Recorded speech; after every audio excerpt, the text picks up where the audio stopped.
Bismillahirrahmanirrahim. Assalamualaikum warahmatullahi wabarakatuh. Innal hamdalillah nahmaduhu wa nasta'inuhu wa nastaghfiruh wa na'udzu billahi min syururi anfusina wa min sayyiati a'malina. May yahdihillahu fala mudhillalah wa may yudlilhu fala hadiyalah. Asyhadu an la ilaha illallah wahdahu la syarikalah wa asyhadu anna Muhammadan abduhu wa rasuluh. Allahumma shalli wa sallim ala Muhammadin wa ala alihi wa ashabihi wa man tabi'ahum bi ihsan ila yaumiddin. Amma ba'du. Tak lupa kita senantiasa memuji syukur kepada Allah Subhanahu wa taala atas segala limpahan rahmat yang Allah berikan kepada kita semua. Nikmat sempat sehat, nikmat iman, nikmat Islam, dan semua nikmat yang ada pada diri kita semua yang wajib kita syukuri semuanya. Salawat dan salam kita sampaikan kepada baginda Rasulullah Muhammad sallallahu alaihi wasallam serta keluarga, sahabat dan seluruh umatnya, termasuk mudah-mudahan kita termasuk umatnya yang senantiasa ittiba, senantiasa berjalan di atas jalan yang lurus. Amin ya rabbal alamin. Jamaah salat maghrib ingkang dipun muliakan Allah Subhanahu wa taala, wonten ing kesempatan ingkang saya menengah nggih kita lajangaken malih nggih utulangah kita pembahasan masalah fikih ibadah nggih. Kita selesaikan bab sifat salat Nabi dari taharah sampai gerakan-gerakan dan sampai nanti insyaallah sifat doa zikir ba'da shalah menawi napa wektanipun cukup. Misal kita selesaikan kita gentos mungkin akidah nggih selang-seling akidah lan fikih. Monggo kita ikuti nggih tayangan ingkang sampun wonten ing hadapan kita semua.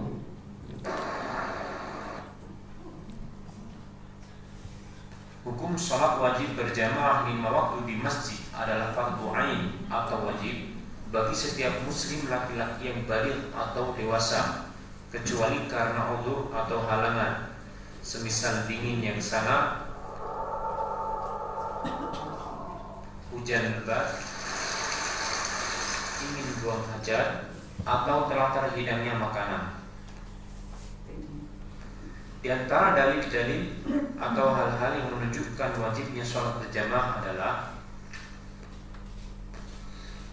pertama, Allah Subhanahu wa taala memerintahkan untuk didirikannya sholat khauf, yaitu sholat tatkala dalam keadaan perang. Sholat khauf dilaksanakan secara berjamaah. Apabila dalam keadaan perang berkecamuk, sholat wajib tetap harus dilaksanakan secara berjamaah, maka terlebih lagi dalam keadaan aman atau tidak perang, hukumnya lebih wajib lagi.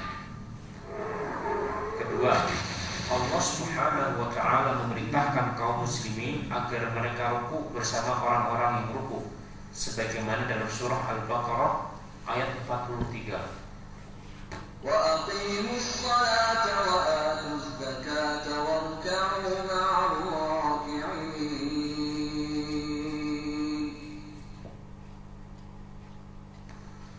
Kebanyakan para ulama mereka mengambil hukum dengan ayat ini tentang wajibnya sholat berjamaah.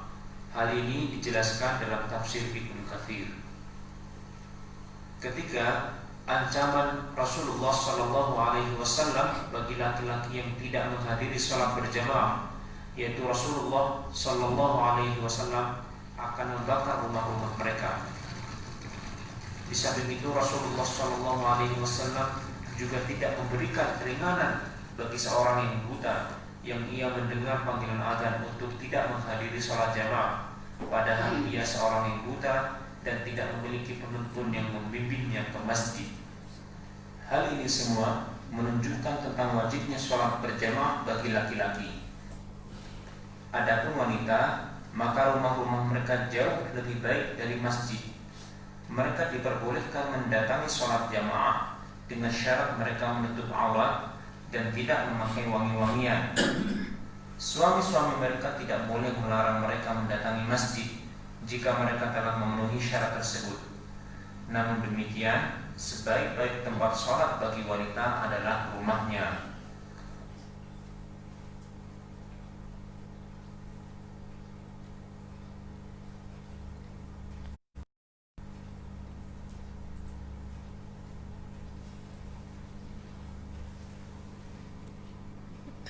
Begitu ya tentang tayangan yang kita saksikan bersama sholat berjamaah ya. Sholat berjamaah sebagaimana kita lihat tadi, kita dengarkan bersama, hukumnya wajib untuk laki-laki sebenarnya ya.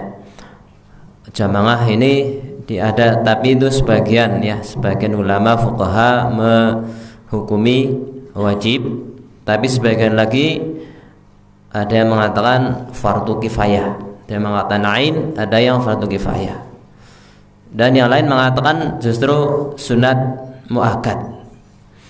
Ini pun terjadi perbedaan di kalangan para ulama, tapi yang paling rajih, yang kuat sebenarnya wajib bagi laki-laki jika tidak ada udzur. Karena kalau ada udzur jadi tidak wajib.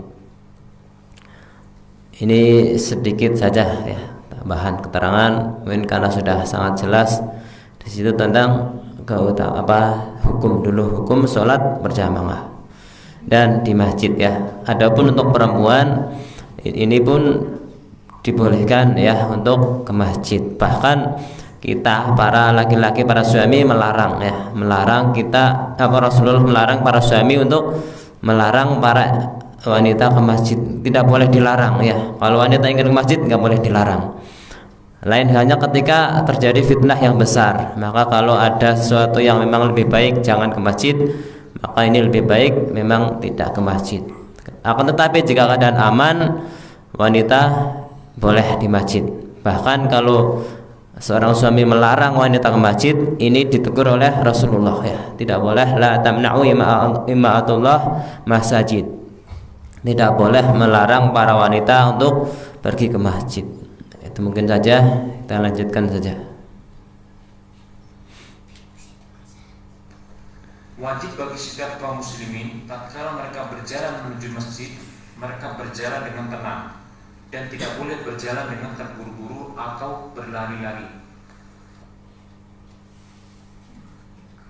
Allahumma ij'al fi qalbi nuran wa fi lisani nuran waj'al fi sam'i nuran waj'al fi basari nuran waj'al min khalfi nuran wa min amami nuran waj'al min fawqi nuran wa min tahti nuran Allahumma a'tini nuran. Tatkala hendak masuk dalam masjid, maka dahulukan kaki kanan, kemudian bacalah doa Allahumma aftah li abwaab rahmatik.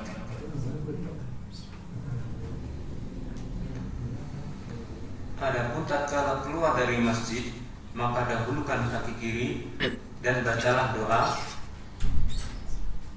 Allahumma inni as'aluka min fadlik.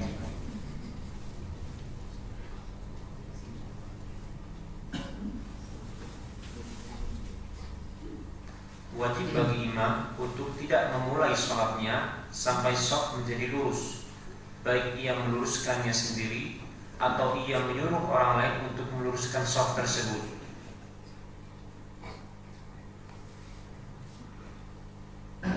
Sawu sufufakum fa inna tasfiyatas sufufi min tamamis salat. Lurusnya shaf yaitu dengan menempelkan bahu dan tumit sebagaimana dalam hadis berikut ini. Qala Anas wa kana ahaduna yulziqu mankibahu bimankibi sahibihi wa qadamahu biqadamihi rawahu al-Bukhari. Wa qala an-Nu'man ra'aytu ar-rajula minna yulziqu ka'bahu bika'bi sahibihi rawahu al-Bukhari.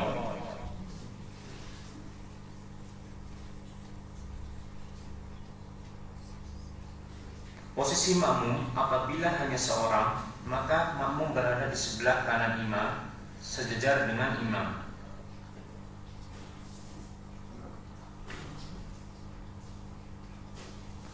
Adapun jika makmum 2 orang atau lebih, maka berdiri di belakang imam.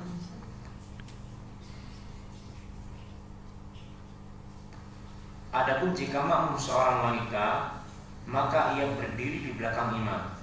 Sebagaimana sebuah hadis dari Anas bin Malik bahwasanya Rasulullah Shallallahu Alaihi Wasallam pernah sholat mengimami Anas dan ibunya atau bibinya, maka Anas berkata, "Fa'aqamani an yaminihi wa aqama al-mar'ata khalfana." Rawahu Muslim.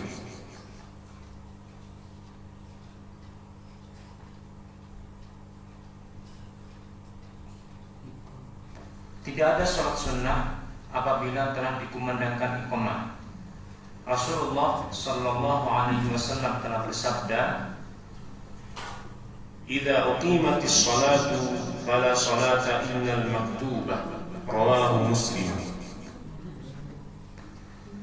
Jadi, apabila telah dikumandangkan iqamah, maka wajib bagi orang yang sedang melaksanakan sholat sunnah untuk membatalkan sholatnya, walaupun ia hampir selesai, karena adanya larangan dari Rasulullah Sallallahu Alaihi Wasallam tersebut.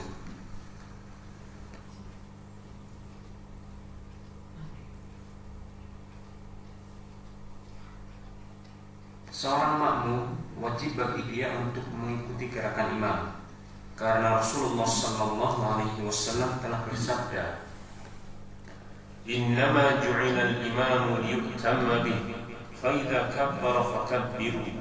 وَإِذَا سَجَدَ فَاسْجُدُوا." رواه البخاري ومسلم.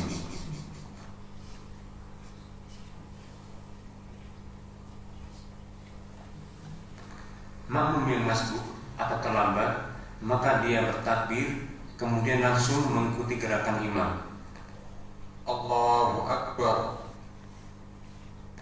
Karena Rasulullah Sallallahu Alaihi Wasallam telah bersabda, "Idza ata ahadukumus salata wal imamu ala halin falyasna' kama yasna'ul imam." Rawahu Tirmidzi.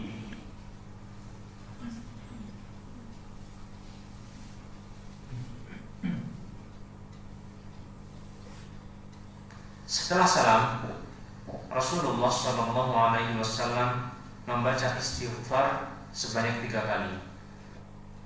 Astaghfirullah, astaghfirullah, astaghfirullah. Kemudian beliau Sallallahu Alaihi Wasallam membaca doa,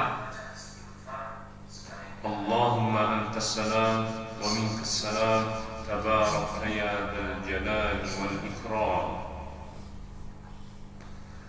Setelah itu beliau Sallallahu Alaihi Wasallam membalikkan badannya ke arah makmum.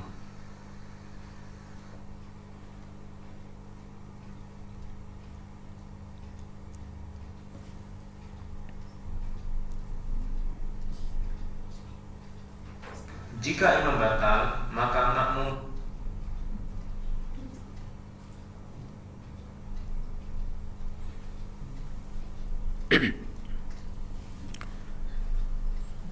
ada yang ditanyakan, mungkin kurang jelas atau kurang paham. Misalnya pada sujud terakhir kita kan jadi makmum masbuk, terus kita ikuti duduknya duduk imam apa duduk misalnya duduk yang kedua itu istirahat. Ya, itu boleh pilih ya. Jika tidak mengganggu konsentrasi, kita sebaiknya ikut duduk ke imam.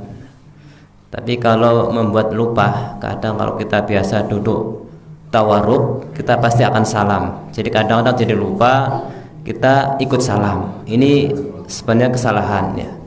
Tapi secara umum hadisnya ju'ilal imamu liyutama bih fasna'u idhal kulli hal ya. Jadi jadikan imam itu untuk diikuti dalam segala keadaan. Jadi kalau imamnya duduk tawarruk, kalau bisa kita duduk tawarruk. Tapi kalau mengganggu, ya kalau kita menjadi lupa, ini malah jelek. Maka sebaiknya duduk yang tidak mengganggu sholat lah. Intinya duduk iftirah saja supaya kita ingat bahwa kita masih kekurangan rakaat. Ini yang diambil dari jumhur. Itu lebih baik sesuai duduk tawarruk itu hanya untuk tahiyat akhir saja. Ini jumhur ya, kebanyakan ulama. Sedangkan untuk Imam Imam Ahmad bin Hambal itu mengikuti seluruh kegiatan imam ya. Jadi kalau imamnya tawarruk, kita ikut tawarruk. Mungkin kita bisa mengambil mana yang lebih kita mantapkan. Itu ya, mungkin yang lain.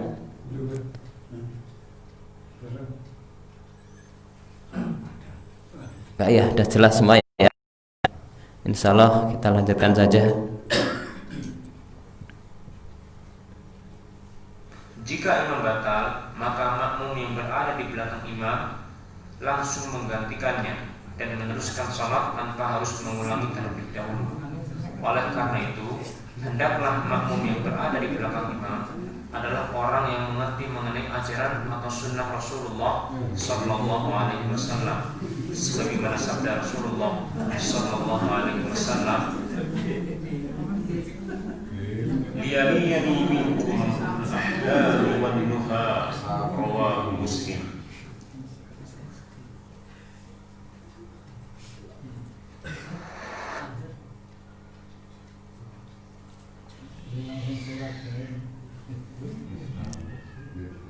Sudah ada yang lain atau ini tambah dulu keterangan ya? Mungkin tentang gerakan-gerakan yang lain.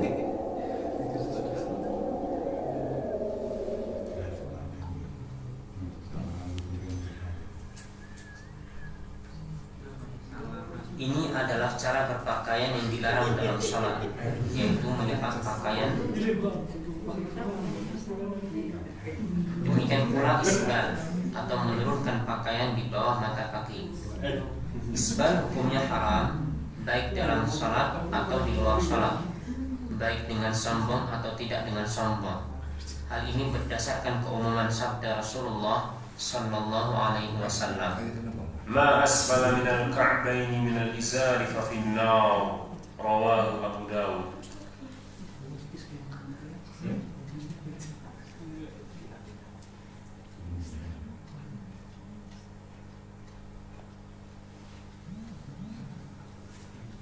Posisi berdiri seperti ini adalah posisi berdiri yang salah.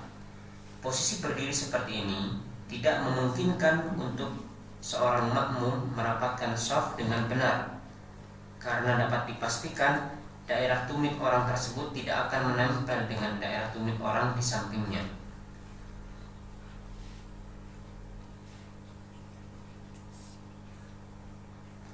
Ini merupakan kesalahan yang banyak terjadi di kalangan kaum muslimin. Padahal Rasulullah Sallallahu Alaihi Wasallam telah bersabda, "La tusalli illa ila sutra," rawahu Ibnu Khuzaimah bi isnadin jayyid.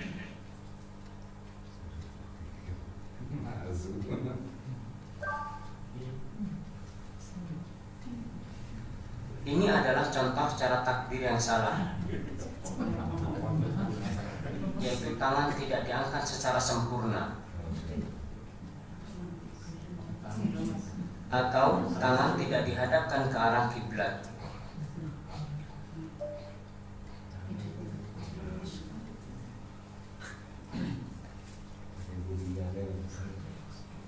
Ini adalah cara bersedekap yang salah, karena tidak meletakkan tangannya di dada, baik itu di perut atau di lambung, atau bahkan tidak bersedekap sama sekali.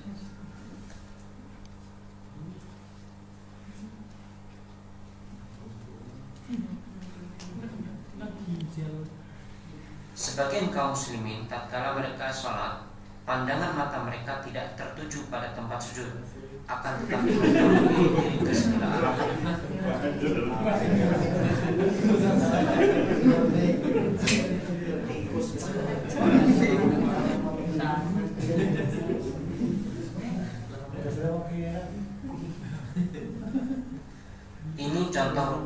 tidak sempurna, yaitu punggung tidak diluruskan. Tidak sah sholat orang yang tidak meluruskan punggungnya.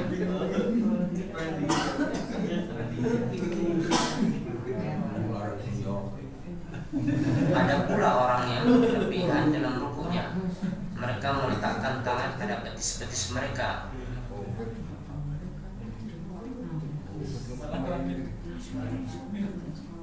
Di samping itu, kesalahan tatkala ruku adalah meletakkan telapak tangan dengan dirapatkan.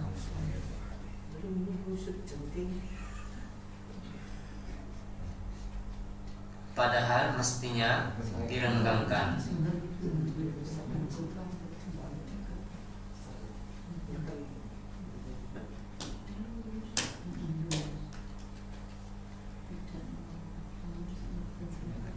Ada sebagian dari kaum muslimin, tatkala mereka hendak ruku, mereka tidak mengangkat tangannya. Ini merupakan kesalahan karena Rasulullah SAW tatkala beliau hendak ruku, beliau bertakbir dan mengangkat kedua tangannya.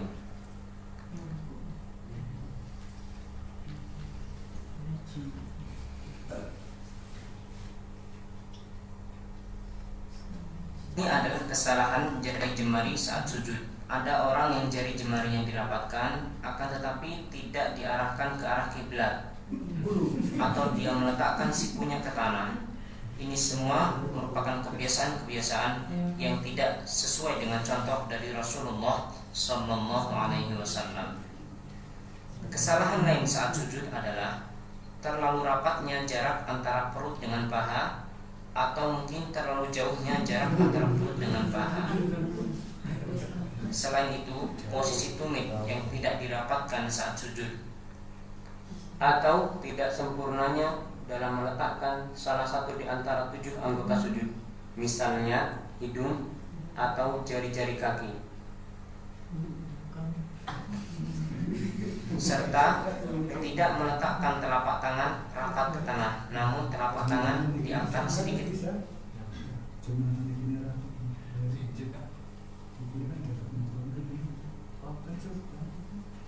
Ada kesalahan lain yang banyak ditemui di sebagian kaum muslimin, di mana mereka tatkala hendak sujud, mereka menyebutkan ini merupakan hal yang dilarang oleh Rasulullah SAW.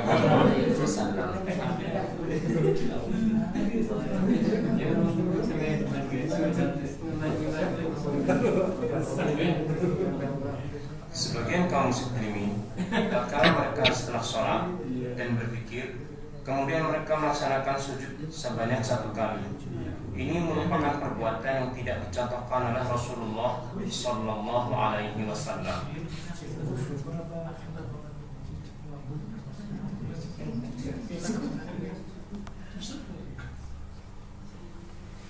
Ini adalah beberapa posisi duduk di antara 2 sujud yang salah. Di antara mereka ada yang tidak menegakkan telapak kakinya.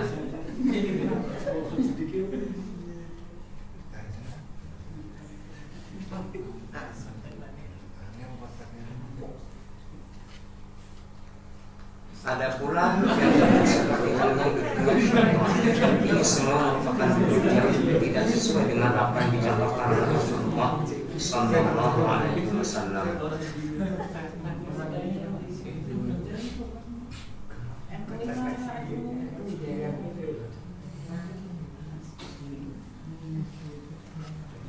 Ada kesalahan lain yang banyak dilakukan oleh sebagian kaum muslimin, di mana mereka tidak melakukan sholat dengan tumanina. Mereka melakukan sholat dengan sangat cepat. Ini merupakan hal yang Rasulullah SAW melarang.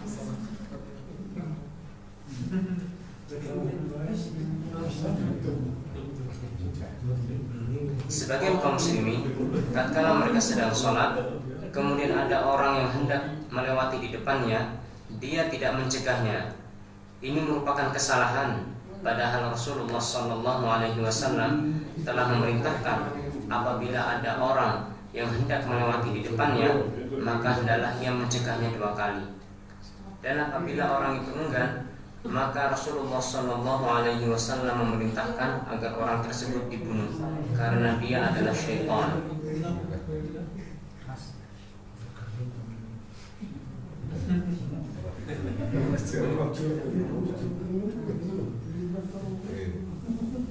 Tatkala salam, ada sebagian dari kaum muslimin yang mereka membuka telapak tangan kanan tatkala mereka salam ke kanan dan membuka telapak tangan kiri tatkala salam ke kiri. Itu merupakan perbuatan yang dilarang oleh Rasulullah Sallallahu Alaihi Wasallam.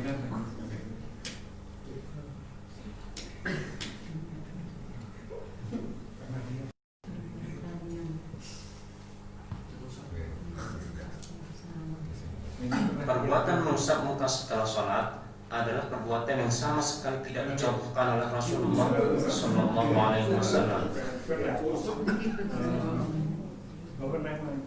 Demikian pula mengusap muka setelah berdoa. Ini semua tidak dicontohkan oleh Rasulullah Sallallahu Alaihi Wasallam.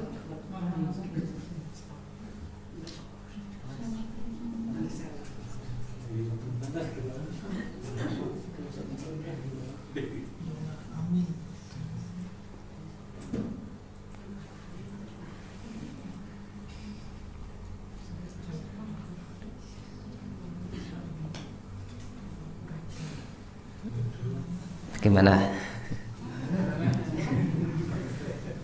Itu kebanyakan yang terjadi di antara kaum muslimin ya, kesalahan-kesalahan sholat yang sudah merakyat ya.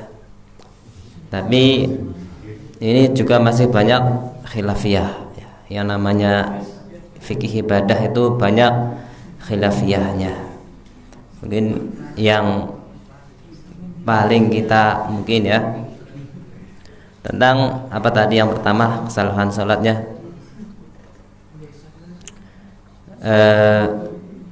mengangkat tangan ya dan sebagainya. Banyak ya, tadi lupa ya. Kesalahan-kesalahan itu membatalkan sholat atau gimana? Untuk membatalkan sholat sih tidak ya. Cuma jika memang mampu umpamanya rukuk ya, rukuk tidak lurus, kalau dia mampu untuk lurus terus dia tidak lurus, ini baru rusak sholatnya. Tapi kalau memang mampunya seperti itu, kan ada ya, memang orang tidak bisa lurus, itu memang kemampuannya seperti itu tidak membatalkan sholat karena memang tidak dibebani kecuali yang dia sanggup. Kalau memang tidak sanggup ya berarti memang mampunya seperti itu. Lalu tadi ada mengangkat tangan ya, mengangkat tangan tidak menghadapkan kiblat. Untuk telapak tangan seperti ini tidak ada yang seperti ini. Itu sih tidak membatalkan sholat juga ya. Cuma ini adalah jauh dari sunnah Rasulullah. Karena Rasulullah kalau mengangkat tangan menghadapkan kiblat. Termasuk ketika sujud juga. Sujud juga menghadapkan kiblat walaupun dibuka ininya ya sampai kelihatan ketiaknya, tapi tetap menghadapkan kiblat. Jari-jari ini menghadap kiblat. Termasuk jari-jari kaki juga dijinjitkan supaya menghadapkan kiblat. Itu pun kalau mampu kaki ya. Kadang kalau jinjit sakit juga tidak mengapa. Seperti tadi duduk untuk di antara dua sujud. Ya. Duduk di antara dua sujud, ada yang menganggap itu kesalahan seperti itu. Tapi sebagian yang lain ada yang tidak mempermasalahkan. Ya, tidak mendirikan kaki yang kanan. Tapi intinya kalau itu sebuah perbedaan di antara para ulama, intinya memang tidak membatalkan, cuma hanya jauh dari sunnah Rasulullah saja. Karena Rasulullah memberi contoh sudah sangat jelas seperti itu. Adapun untuk perbedaan, biasanya seandainya ada dua periwayatan yang saling bertentangan, padahal sahih semuanya umpamanya ya, seperti turunnya mau sujud umpamanya itu ya. Ada yang mengatakan dua-duanya sahih, bahkan ada yang mengatakan dua-duanya dhaif. Dan itu tidak perlu dipermasalahkan karena bisa menjadikan sebuah perpecahan. Ada yang lain mungkin? Itu Pak, misalnya kita kan mengejar ruku itu ya, kita masbuk, sementara baru wudu kan belum dibetulin, masih terlipat, itu kan tadi termasuk larangan. Oh iya. Terus dalam sholat itu membetulkan lengan boleh? Asal jangan sampai mengganggu sholat ya. Salah satu larangan dalam sholat adalah menahan, sebenarnya menahan ya. Wal akufa saubu wala sya'rahu. Kami dilarang, kata sahabat, dilarang Rasulullah menahan pakaian dan rambut. Seperti tadi menahan ya, supaya ditahan. Seperti ini, atau diikat itu juga sama menahan ya. Biarkan saja seperti adanya, kecuali pakai kopiah ini sudah tertahan biasa. Tapi kalau menahan seperti tadi, mau sujud ditahan, kemudian kita sujud. Setelah selesai sujud, rambutnya terurai ke depan lagi. Itu malah dilarang ya. Termasuk melipat baju dan isbal juga dilarang ya. Bahkan di luar sholat juga dilarang. Isbal itu laki-laki, kalau perempuan enggak ya. Perempuan malah harus ditutup ya sampai bawah. Kalau perempuan dibuka kakinya supaya tidak isbal, umpamanya malah batal sholatnya ya. Kalau laki-laki malah harus ya di atas mata kaki. Paling enggak mata kaki kelihatan pokoknya. Ini bahkan dalam satu hadis menyebutkan, walaupun tidak sahih tapi bisa untuk kehati-hatian saja, bahwa Allah la yaqbalullah sholat ar-rajulu musbilan, bahwa Allah tidak akan menerima sholat seorang yang isbal. Tapi derajat hadisnya qadarullah tidak sahih, sehingga ini masih dipertimbangkan masalah sah dan tidaknya masih dianggap sah. Cuma itu masuk dosa saja, dosa karena melanggar larangan. Adapun ketika kita wudu ya, kita masih melipat bajunya, terus kita mengejar pun kita nggak boleh mengejar sebenarnya, seandainya saja. Idza atakumus shalah fa'atimu bisakinah. Jika kalian mendatangi jamaah, datanglah dengan tenang, dan tidak boleh lari-lari kecil pun tidak boleh ya. Karena ketika dalam shaf kalau kita masih ngos-ngosan, itu malah jangan dulu takbir. Kita jangan dulu takbir. Kalau kita mengejar nggak sempat ngapa-ngapain, terus kita membutuhkan, yang penting sih tidak mengganggu kehusukan sholatnya. Tapi kalau memang bisa setenang mungkin ya. Alaikum bisakinah, tidak boleh tergesa-gesa, harus dalam keadaan tenang ketika sholat. Itu mungkin ya, intinya tidak mengapa kalau tidak mengganggu kehusukan. Tapi intinya kalau kita mendatangi sholat ya harus tenang, dalam keadaan tenang, tidak boleh tergesa-gesa, apalagi sampai ngus-ngusan ya. Ngus-ngusan juga itu termasuk mengganggu. Misalnya kita wanita kadang sholat suatu saat ada kaki kita kelihatan, sedangkan itu aurat. Kalau misalnya itu pas di rakaat kedua, ketiga, apa kita harus mulai dari awal lagi? Sebagian ahli fikih memberi fatwa, jika kelihatan terus kita sadar, langsung segera tutup. Kalau tidak segera ditutup maka batal. Tapi kalau segera ditutup, walaupun sudah kelihatan ya, kita sadar, itu masih dimakfu, katanya masih dimaafkan. Umpamanya kaki ya, kaki atas terbuka, kelihatan, langsung ditutup kalau bisa. Ini keputusan para ahli fikih. Jadi boleh langsung ditutup kalau kita sadar. Tapi kalau tidak sadar, yang namanya tidak sadar berarti kan dimaafkan ya. Allah menghukumi hanya bagi orang yang sadar. Kalau orang tidak sadar tidak dihukumi. Itu ya. Ada sebagian orang ya, laki-laki umpamanya sering pakai kaos kemudian pakai celana jin. Sering itu saya lihat sujud terbuka uratnya. Itu sebenarnya itu sadar. Kalau sujud rukuk kadang-kadang terbuka di bokongnya ya. Itu kan aurat ya, batal sebenarnya. Itu kan orang yang terlalu bermudah-mudah dalam ibadah. Itu mungkin dah, lanjut.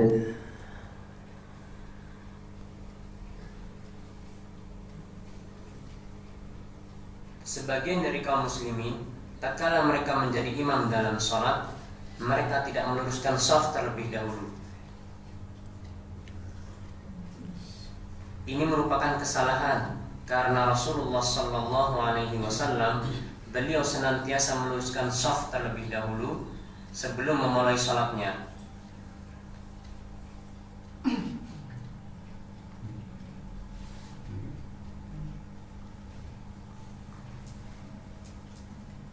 Ini adalah posisi makmum yang salah. untuk makmum satu orang, di mana dia mundur sedikit ke belakang.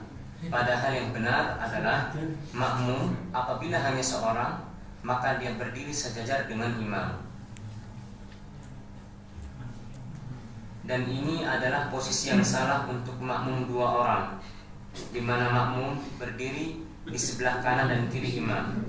Padahal yang benar makmum berdiri di belakang imam.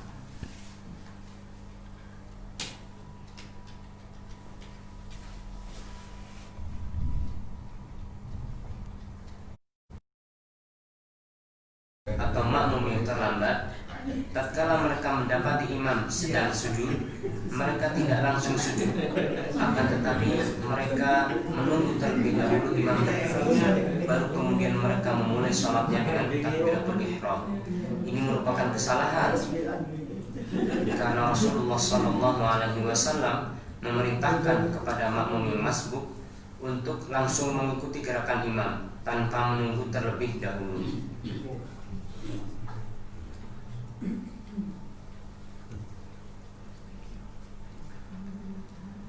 Ada sebagian dari kaum muslimin, tatkala mereka menjadi makmum, mereka mendahului imam dalam gerakan ini merupakan hal-hal yang jika dilakukan dengan sengaja maka membatalkan sholat. Ada pula yang berbarengan gerakannya dengan gerakan imam. Ini merupakan perbuatan makruh.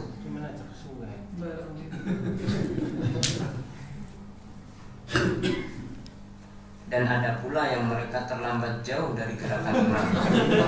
Terlambat jauh dari gerakan imam mempunyai hukum sama dengan mendahului imam. Apabila dilakukan secara sengaja, maka bisa membatalkan sholat itu sendiri.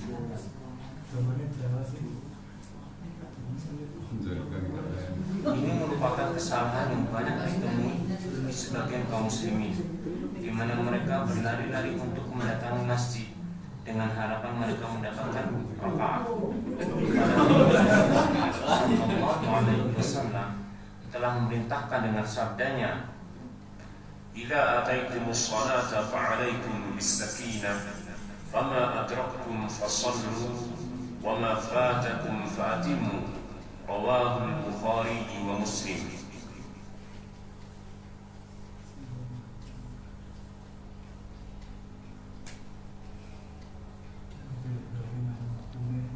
Sebagian kaum muslimin, tatkala mereka menjadi imam, setelah mereka salam, mereka tidak menghadap ke makmum. Ini merupakan kesalahan, karena Rasulullah SAW setelah beliau salam dan membaca doa astaghfirullah, astaghfirullah, astaghfirullah, kemudian Allahumma antas salam wa minkas salam tabarakta ya dzal jalali wal ikram, beliau membalikkan badannya dan menghadapkan ke makmum.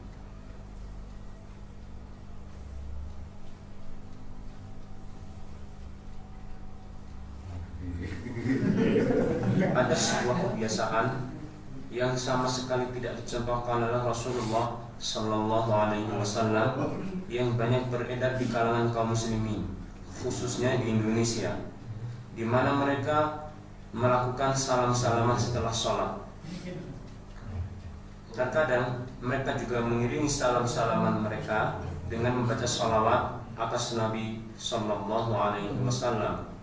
Ini merupakan bentuk penyimpangan dari contoh Rasulullah Sallallahu Alaihi Wasallam, karena sama sekali tidak ada hadis yang menerangkan tentang salam-salaman setelah sholat.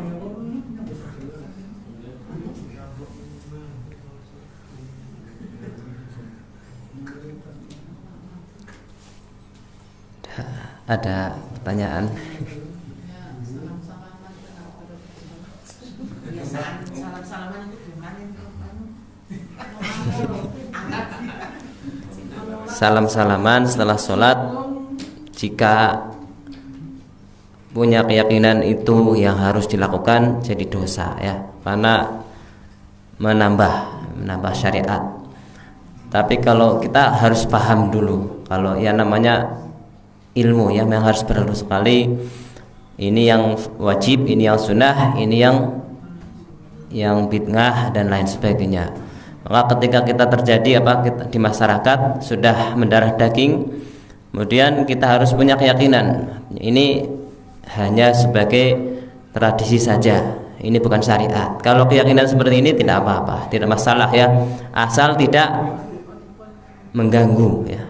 Ataupun kalau bisa kita memberi keterangan kepada yang belum paham, ini sebenarnya bukan syariat ya, ini hanya tradisi saja, tidak apa-apa kalau menganggap tradisi. Tapi kalau menganggap ya harus seperti ini, kalau nggak salaman dosa, jadinya malah menambah syariat, ini malah yang salah ya. Yang salah memang kalau sudah terjadi di masyarakat, sudah layak, sudah seperti itu, biasanya kita agak susah ya, susah untuk menjalankan yang sesuai syariat. Intinya sih tidak ada larangan ya, tidak ada larangan. Kalau sudah ada larangan baru kita harus menghindar. Larangannya hanya umum saja ya. Man amila amalan laisa alaihi amruna fahuwa raddun. Barang siapa yang beramal suatu amalan yang tidak ada perintahnya, maka itu tertolak. Tapi ini umum ya, secara umum. Adapun yang kalau tidak dianggap sebagai amalan, ini tradisi saja, tidak mengapa. Karena itu pun di luar sholat. Bahkan ada keterangan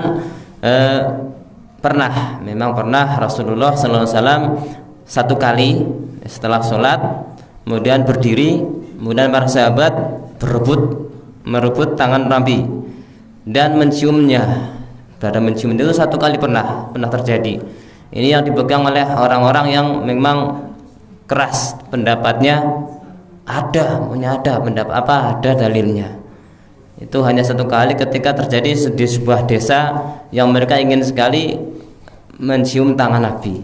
Kemudian setelah sholat mereka ada salah satu sahabat yang langsung mengejar Nabi, salam atau dicium. Terus yang lain mengikuti karena Nabi menerima. Terus yang lain ikut mengikuti karena semuanya ingin mencium tangan Nabi. Dan itu pernah terjadi, tapi hanya satu kali. Itu mungkin ya tambahan. Umumnya kita kan sholatnya di masjid dan di dekat jalan raya. Sering kita tidak kedengaran itu waktu sujud lah ya, maksudnya sering terlambat atau kadang mendahului imam karena maksudnya tidak tahu ada kendaraan itu, jadi nggak dengar gitu. Itu gimana itu? Ya namanya hukum kan tergantung kita ya.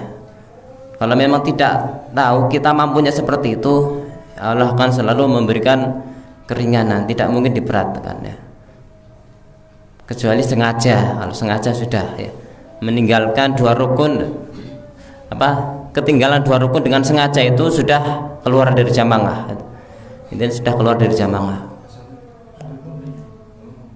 Satu lagi Apa? Itu tadi kan ada imam yang batal dalam sholatnya. Misalnya dalam sholat jahar, kalau Al-Fatihah mungkin bisa ya. Lah kalau imam yang depan itu membaca tabarok, terus makmum yang gantikan imam, gimana bacaan itu? Yang disuruh itu meneruskan sholat ya, bukan meneruskan bacaan. Jadi bacaannya tidak terikat ya. Kalau batal, umpamanya kan tidak semua hafal. Imamnya baca tabarakalladzii biyadihil mulku sebelum selesai batal. Terus makmum apakah disuruh meneruskan bacaan imam? Tidak ya, meneruskan sholatnya. Langsung rukuk bisa. Ya, langsung rukuk saja karena memang itu cuma tambahan. Al-Fatihah lah harus ya, Al-Fatihah kan itu rukun.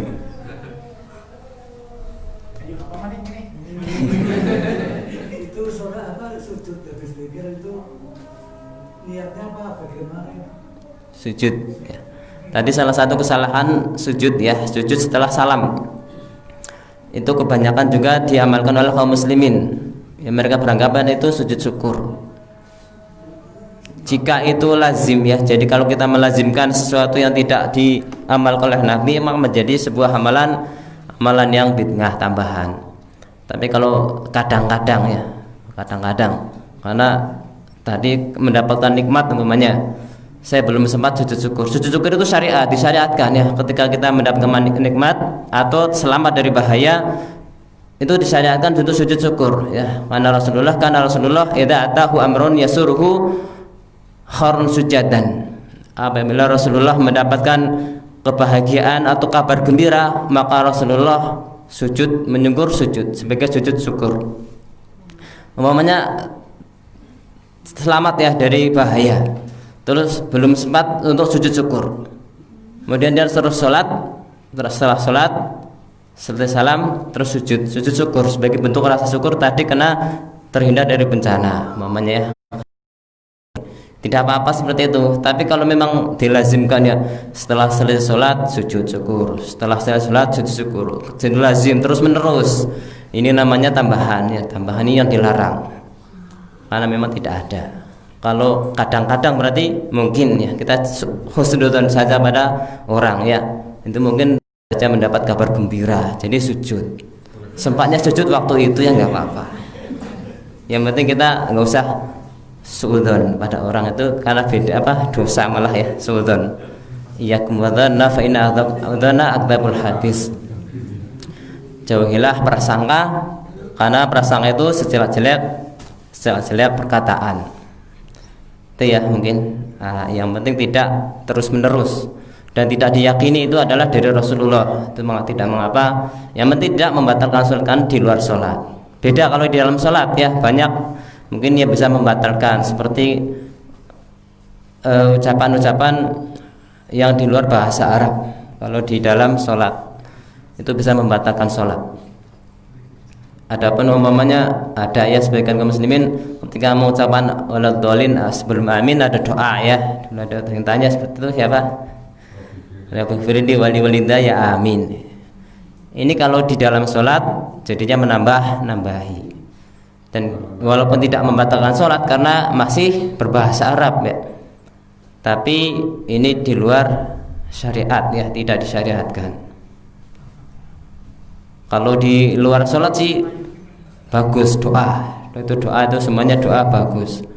Tapi kalau meyakini kalau habis waladhdallin terus doa itu kemudian baru waladhdallin baru amin. Nah kalau diyakini syariat seperti itu berarti ini jadi menambah-nambah syariat, akhirnya ini yang tertolak ya. Secara umum seperti itu. Masih ada lagi? Makmum kan umumnya makmum satu kan di belakang. Kalau di tembel itu Posisi makmum. Itu kan yang lebih sementara yang umum kan masih jauh. Ya. Posisi makmum juga khilafiyah. Dari kalangan aswajah ya, aswajah nahdiyin, mereka meyakini nggak boleh sejajar bahkan. Karena ada hadis juga ya. Ketika Rasulullah sholat, Abu Bakar sholat, kemudian datanglah Rasulullah, kemudian Abu Bakar jadi makmum, sejajar ya, disejajarkan. Abu Bakar ditarik sejajar dengan Rasulullah, kemudian sholat. Tapi Abu Bakar katanya minder berdekatan dengan Nabi, maka mundur sedikit. Ini yang jadi patokan orang-orang Nahdiyin. Katanya minder itu tidak selevel dengan Nabi, maka mundur. Itu hanya perasaan minder saja. Tapi Nabi tetap memerintahkan sejajar kalau berdua, cuma makmum sama imam saja. Ya mungkin yang mereka amalkan seperti itu, jadi sama ya, kita tidak perlu suudzon saja. Mungkin ya dalilnya seperti itu ya. Sama seperti yang diamalkan oleh Abu Bakar, minder karena berdekatan dengan Rasulullah. Walaupun perintahnya tetap sejajar ya, kalau makmum cuma satu. Adapun makmum berdua tidak ada khilaf ya, semuanya di belakang imam. Ada wanita satu, di belakangnya lagi jamaah. Ini yang diajarkan.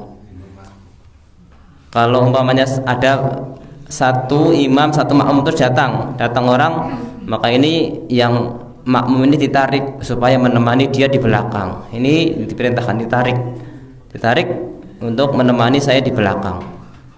Dan yang menarik itu harus di posisi kiri ya, harus di posisi kiri. Kalau bisa, karena kadang-kadang tempat juga menentukan ya, tidak bisa. Itu mungkin tentang makmum yang satu atau banyak ya. Paham ya? Itu dia.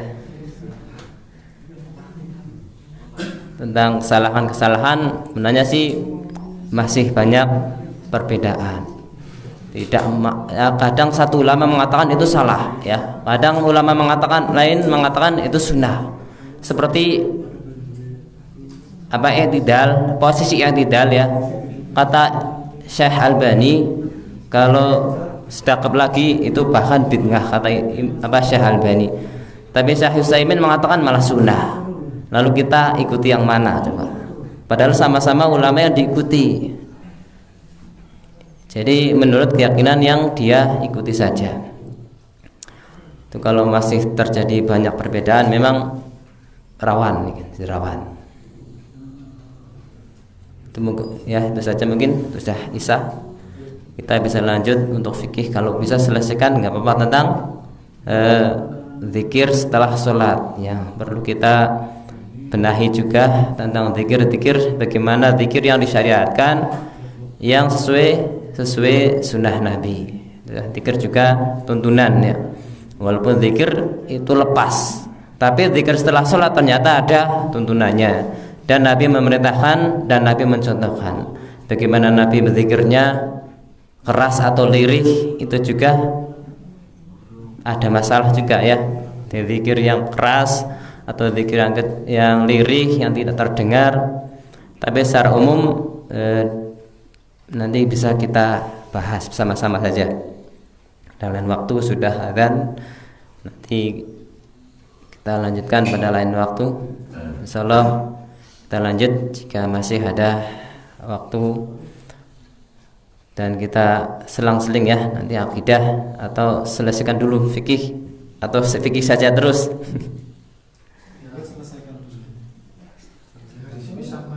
Sampai ini masih banyak, ya, masih ada tentang zikir, ada bagiannya.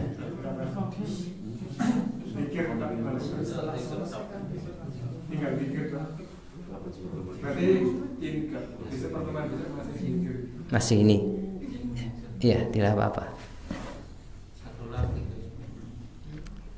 Oke, itu saja yang bisa kita bahas pada malam hari ini. Mudah-mudahan membawa manfaat. Subhanakallahumma bihamdika asyhadu an la ilaha illa anta astaghfiruka wa atubu ilaik. Assalamualaikum warahmatullahi wabarakatuh.